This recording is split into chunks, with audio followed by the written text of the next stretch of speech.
بسم الله الرحمن الرحيم. السلام عليكم ورحمة الله وبركاته. حديثنا اليوم باش يكون حول إحدى أخطر آليات التضليل الإعلامي اللي هي الإشاعة. لا شك أنه الإشاعة أو الشائعة هي فن، أو لنقول هي صناعة مكتملة الأركان، أو لنقول هي إحدى الصناعات الإعلامية الثقيلة. يكفي أنه يقع بث معلومات زائفة حتى يلتقطها آلاف الناس وربما ملايين الناس مسلمين بصحة الخبر الكاذب، مسلمين بصحته كأنه حقيقة.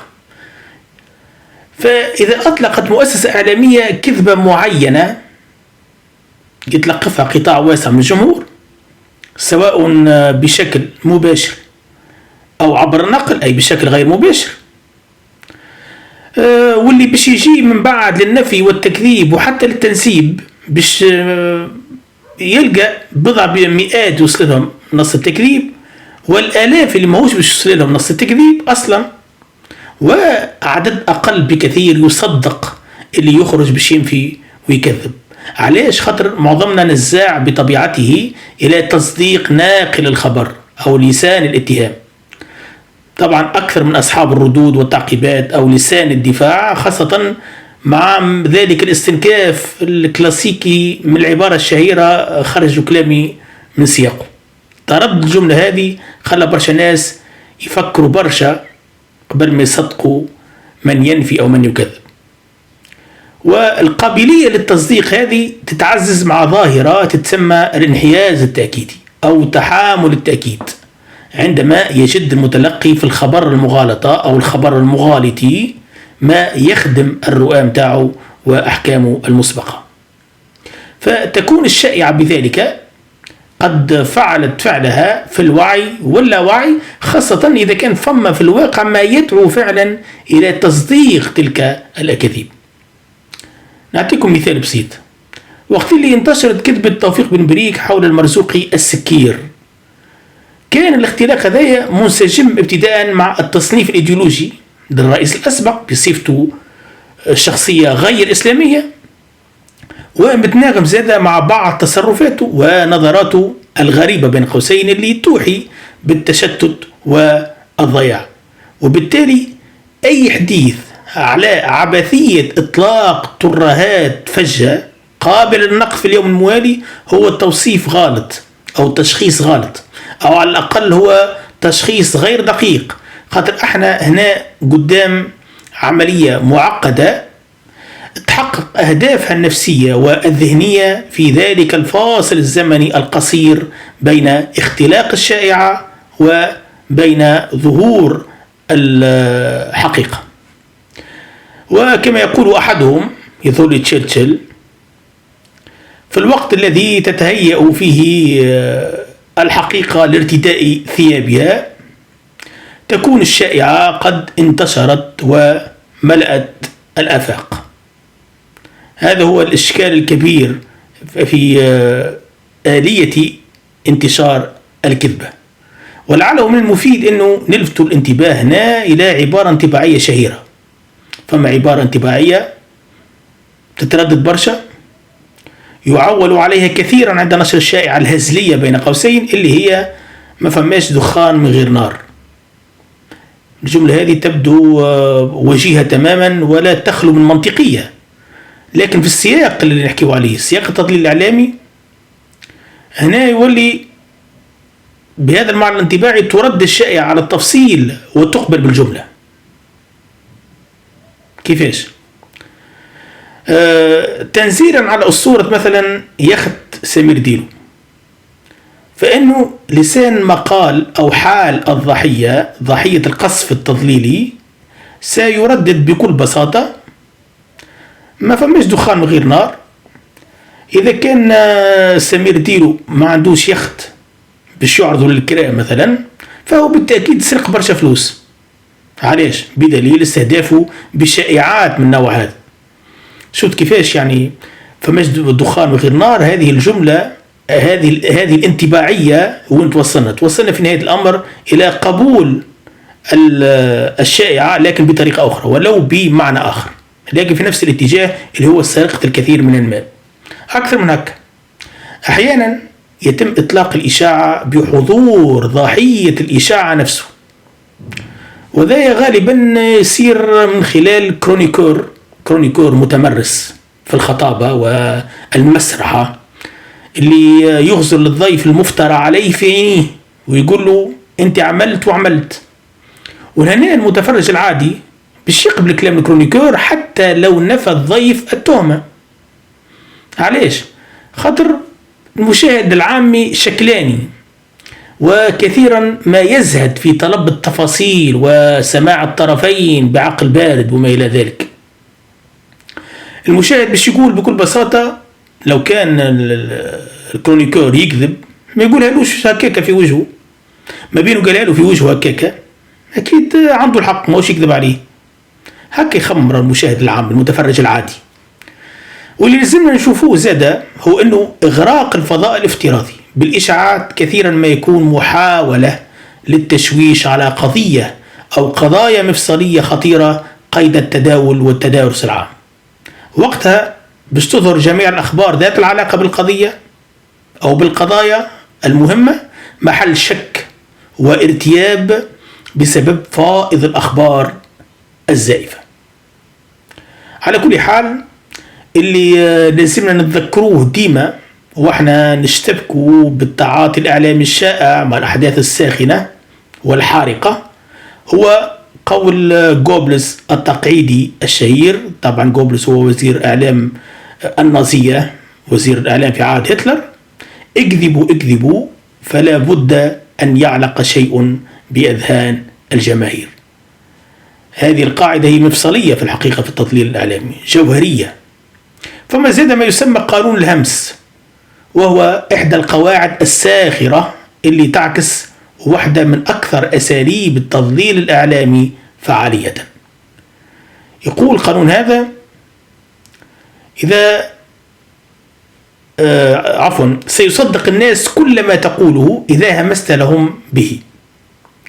الناس تصدقك إذا كان باش تحاول تظاهر وتوري انك انت باش تعطيهم سر معين. هنا الناس تعطيك وذنها وتميل الى تصديق. فالمعلومات التي تقدم بلهجة سرية او بصيغة المعلومة المسربة وبمنطق شاهد قبل الحذف تكتسب تلقائيا مصداقية اكبر، لانها توحي بانه فما حقيقة خفية ما حتى حد ما يحبك تعرفها. في عالم الاعلام خاصة في عالم الدعاية السوداء الأسلوب هذا يستخدم بانتظام لنشر الأكاذيب والإشاعات وتوجيه الرأي العام وقولبته. وهذا اللي رأيناه في الحقيقة طيلة العشرية السابقة في تونس. يتم تسريب أخبار كاذبة عبر مصادر مجهولة. قال شنو مصدر مطلع رفض الكشف عن هويته، أو شخصية لم ترد التعريف بنفسها أو شيء من هذا القبيل، أو شخصيات أيضا عبر شخصيات مؤثرة في استغلال الفاقع. لذلك النزوع الشائع، فما نزوع شعبي شائع إلى الربط الآلي بين مكانة الشخص وبين درجة موثوقية الكلام اللي يقوله ولا يكتبه. يبدأ شخصية مشهورة وتقول كلام معين أو تكتب كلام معين، الناس العادية المتلقي العادي يميل إلى التصديق. وهذا طبعا ما يغري بتبني الخبر بين قوسين بشكل سريع دون التحقق من صحته، بل ويتحول المتبني بدوره إلى قاعدة متقدمة لتسويق تلك الأخبار الزائفة. وهكا ندخل في تسلسل دائري مغلق من الكذبة والكذبة الأخرى، وهذا هو الخطير في الحقيقة. وفي الوقت اللي تنتشر فيه المعلومات هذه كالنار في الهشيم يصعب، باش ما نقولوش يستحيل، إيقافها أو حتى تصحيحها أو حتى تنسيبها، مما يجعلها أداة فعالة في التلاعب والتحكم بالسردية العامة. وما يزيد من خطورة النمط التضليلي هذايا هو تزاوجه مع سيكولوجية المؤامرة. سيكولوجية المؤامرة التي توحي للعقل الجمعي إنه الحقيقة ديما مختفية خلف الستائر الكثيفة. وبالشكل هذا يتحول المتلقي إلى حلقة وصل في شبكة العبث بالرأي العام دون أن يدرك، غالبا دون وعي منه. تلقاه ماشي في باله أنه قاعد يفيد في الناس بمعلومات نادرة من الغرف المغلقة. وبالطبيعة كلما زاد اتساع رقعة انتشار المعلومة وسرعته قلت مساحة التروي والتفكيك والتمحيص النقدي. تولي الهيمنة للإثارة العاطفية الوجدانية، خاصة كي تتغلف الأكاذيب بغلاف المعاناة الأخلاقية من نوع أنقذوا البلد من الفساد أو التهديد الوجودي من قبيل هذه المعطيات ستغير مصيركم، وما إلى ذلك من هذه العناوين الساخنة البراقة المغرية.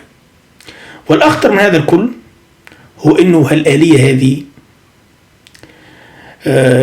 لا تنتهي إلى تشويه الواقع فحسب، بل تصنع واقعا بديلا، واقعا موازيا متكاملا من حقائق بين قوسين، حقائق مفبركة، حقائق مزيفة، إلى شهود أيضا مختلقين، شهود مزيفين ومزيفين بفتح الياء وكسرها، وصولا إلى وثائق مزورة تعزز الرواية المطلوب نشرها.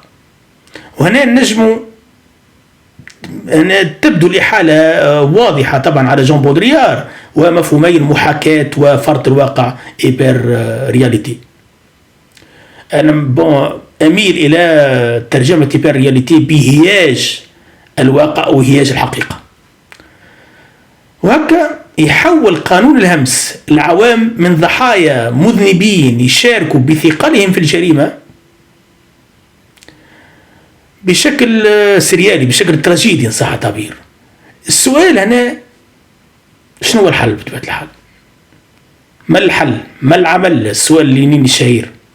الخطوة الأولى بكل بساطة هي تفكيك سحر الهمس.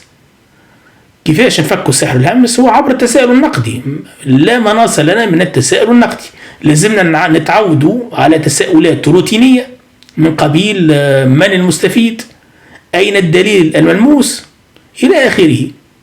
المطلوب بالتوازي مع هذا العمل النقدي هو العمل على كسر سلسلة الترويج من خلال الامتناع عن إعادة نشر أي شيء دون تأكيد مصادره. وما فيه زاد نتلاقوا بتعزيز التربية الإعلامية بتعلم آليات صناعة الأخبار وكشف التلاعب اللغوي على غرار صيغ من نوع يشاع أن أو يرجح أن أو قيل عن فلان وفلان لم يكذب الخبر، بما يوهم أن عدم التكذيب بحد ذاته هو حجة على أنه الخبر صحيح. لابد من الانتباه إلى مثل هذه الحيل الإعلامية التضليلية. هكا نكون أحبتي وصلنا لنهاية هذه المصافحة. يرجى مشاركة الفيديو لتعم الفائدة، والسلام عليكم ورحمة الله وبركاته.